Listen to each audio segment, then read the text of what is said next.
Hola, mi nombre es Ana María García. Soy autora del método FinLast y consultora principal de nuestra marca. Te presentaré mi historia sobre el tema de las notaciones para procesos, las transiciones que me han tocado vivir y te explicaré por qué he tenido éxito en mis consultorías usando la que he podido comprobar que ofrece los mejores resultados.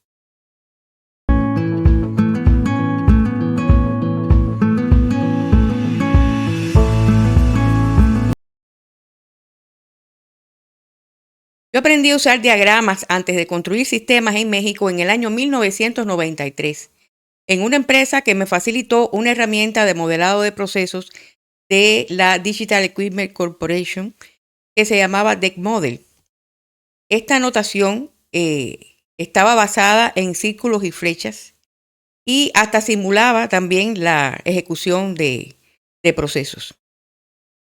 Por ejemplo, en esta notación, cuando usted quiere representar un determinado proceso, lo que hace es que dibuja un círculo con una actividad, por ejemplo, una actividad A1, y traza una flecha hacia otra actividad 2, y otra actividad 2. Esa actividad 2 va a recibir una serie de datos que provienen desde la actividad 1, ¿vale? Incluso pueden manejarse archivos aquí con cierta información que son necesarios consumir para producir estos datos por esta actividad. Igualmente puede consumirse o el mismo archivo con otras partes de información y se van trazando flechas y demás hasta llegar a completar un proceso completo, donde los nodos son las actividades, son los círculos y tenemos entonces encima de las flechas datos. Aquí hay un nombre, aquí también se ponen nombres de los datos y demás. O sea, que se aprecia en la misma vista actividades, los datos que se producen en cada uno de los nodos y así. Por ejemplo, aquí tenemos una especificación informal de lo que es un proceso ágil de desarrollo de software, que está basado en historias de usuarios, estimaciones y demás. Por ejemplo, esta actividad, un workshop para escribir una serie de historias de usuarios preliminares, se convierten en historias. Un conjunto de personas, que ahí se le pudieran dar algunos nombres, se convierten en estimaciones, se hacen las estimaciones, las historias se estiman en tiempo y se priorizan de una determinada forma en un product backlog, ¿cierto? Del product backlog se van sacando historias de usuarios, se hacen un sprint plan, estas historias se convierten en tareas de desarrollo, se hacen varias iteraciones y demás, hasta que se hace en el sprint un sprint review y después una retrospectiva. Bueno, y así se continúa con el proceso. La herramienta que poseía el Digital Equipment Corporation permitió desarrollar los sistemas operativos de unas máquinas como estas, por ejemplo, la Deck Backstation. Estas máquinas ya están en museos y Digital Equipment como compañía desapareció en el año 1998. Pero era curioso ver cómo las herramientas de simulación de DEC lograron generar el código fundamental del sistema operativo de dichas máquinas. Pero ¿qué pasó en el año 1998? Bueno, las herramientas que parecían muy informales y demás, basadas en círculos y flechas, fueron sustituidas por una herramienta que dominó muchísimo en la acción, que fue los diagramas de bloques. Por ejemplo, en este diagrama de bloque, usted puede ver aquí que se han introducido algunos elementos, como tenemos aquí un rombo, que significa un símbolo de decisión. Las actividades se sustituyeron por recuadros. Y hay una cierta información de los datos que se manejan, pero no exactamente durante las transiciones de las tareas, sino que se expresan estos datos como si fuera el resultado, pero qué hace falta consumir para llegar a ese resultado no está escrito. Y sobre todo lo que yo veo en estos tipos de diagramas de bloque es que falta quién hace la tarea.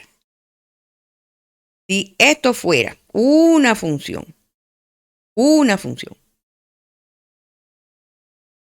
para expresar la tarea de una sola persona estaba bien como diagrama, pero resulta ser que puede ser que en un negocio complejo participen muchas personas, entonces ya los diagramas de bloque no son la mejor idea, la mejor representación para dibujar procesos de negocio donde se involucren desde peticiones de clientes hasta cómo satisfacer determinados pedidos y demás, y se involucren en diferentes áreas en el negocio. Por eso los diagramas de bloque después fueron sustituidos por una familia de notaciones que duró muchísimo tiempo, dura hasta hoy en día, que es la notación UML. ¿Qué pasó con UML? UML para los diagramas de procesos de negocio comenzó a usar los famosos diagramas de actividad. Aquí tenemos un ejemplo de un diagrama de actividad. Esto es un diagrama de actividad donde entonces sí se representa el quién hace qué cosas. Se introdujo el símbolo de inicio del proceso y de fin del proceso. Se introdujo qué sujeto aquí está haciendo cada una de las actividades, pero de nuevo, que se envía como información en cada una de las transiciones sigue estando ausente. O sea, ya está el quién, pero qué es lo que se envía que no está realmente especificado. Y por eso, realmente yo le veo a esta notación dificultades para expresar la información que se debe derivar y que se debe consumir en cada una de las actividades de un proceso de negocio, cosa que es una cuestión fundamental, como vimos en el video de los procesos rotos, ¿no? Entonces, realmente después de UML vino un gran proceso donde se comenzaron a cuestionar las iteraciones del software en forma de cascada, o sea que no había iteraciones, sino que aquí tenemos un diagrama de RUP donde se concibieron por primera vez etapas o iteraciones para elaborar software. Y entonces se le daba importancia al business modeling, ¿vale? Con los diagramas de actividad de UML, o sea, RUP y UML caminaron de la mano mucho tiempo en la historia. A partir de los diagramas de actividad se levantaban requerimientos, se hace análisis de diseño, o sea que todo esto que está aquí es el mismo ciclo en cascada, lo que pasa es que se hace en iteraciones más cortas, en iteraciones mucho más cortas, donde se trata de no analizar todos los requerimientos de una vez, sino comenzar una etapa de concepción donde ¿qué partes del negocio hacer primero? Bueno, pues no quedaban claras. Este proceso iterativo e incremental fue exacerbado en otra etapa de la historia que se conoció como el modelo ágil. Aquí tenemos un modelo ágil totalmente donde ya se ignoran muchas de estas etapas y se comienzan por unos requerimientos que son expresados por los usuarios en términos de historias de esos usuarios.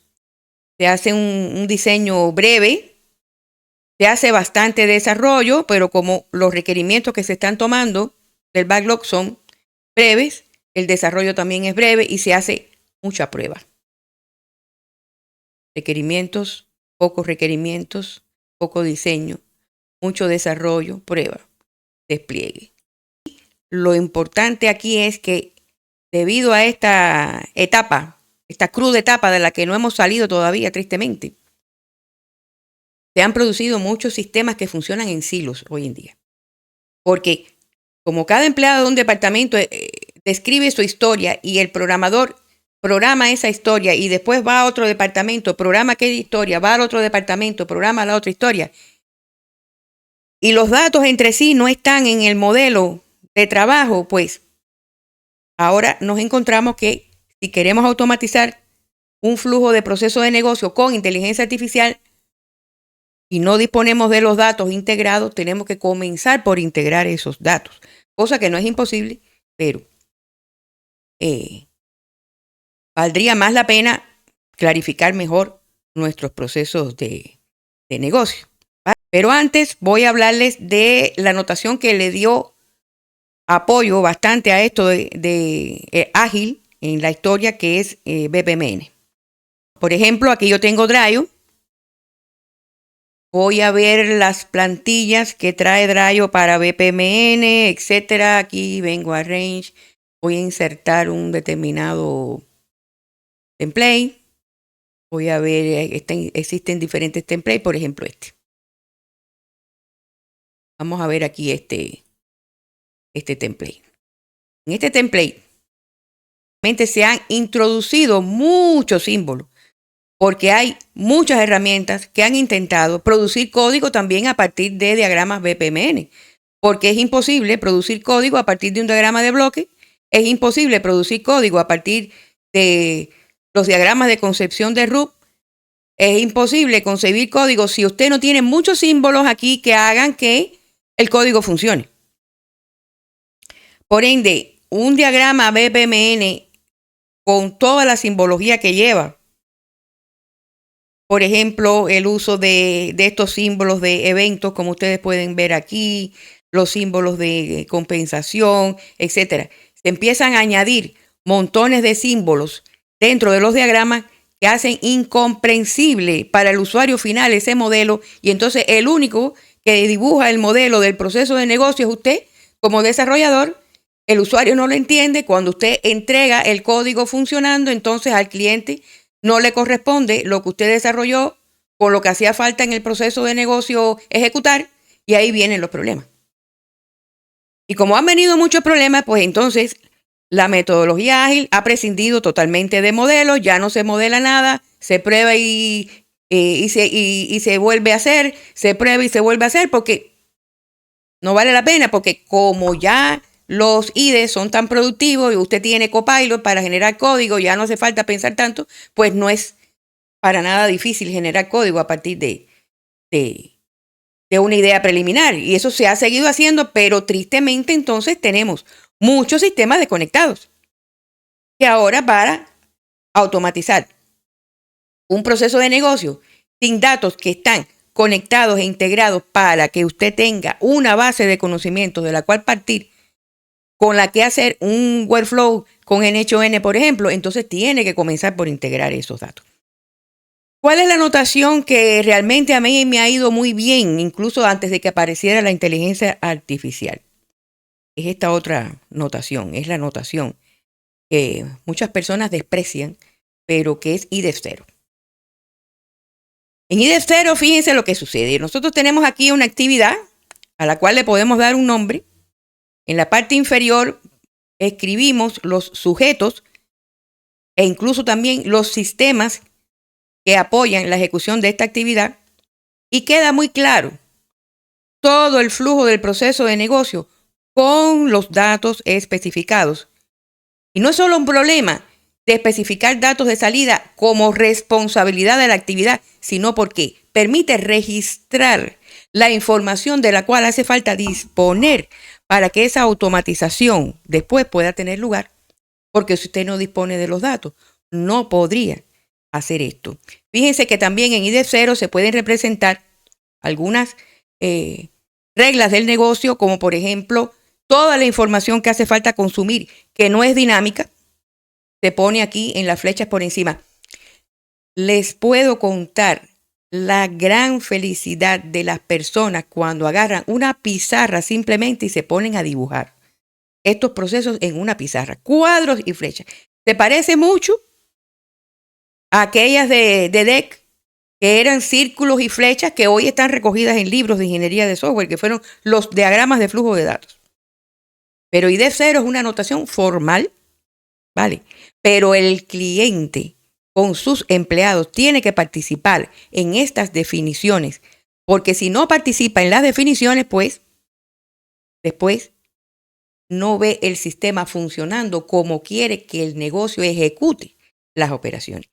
Esta es la notación. Fíjense si es importante disponer de datos para hacer registros que nos permitan después aplicar algoritmos de machine learning, en hacer predicciones sobre esos datos y poder calcular rutas óptimas, poder definir quién va a recibir el pedido, cuáles son los sujetos que participan y demás. ¿Qué importancia tiene esto? Que les voy a mostrar una noticia reciente sobre una intención que tuvo Perplexity en comprar el explorador Google Chrome. Esta es la noticia de la oferta que hizo Perplexity. Aquí podemos ver, fíjense, la gran oferta. Perplexity ofrece 34,5 billones de dólares a Google por su explorador Chrome. ¿Por qué ustedes creen que las empresas de inteligencia artificial les interesa cantidad disponer de datos? Porque si no disponen de datos, no pueden hacer las predicciones.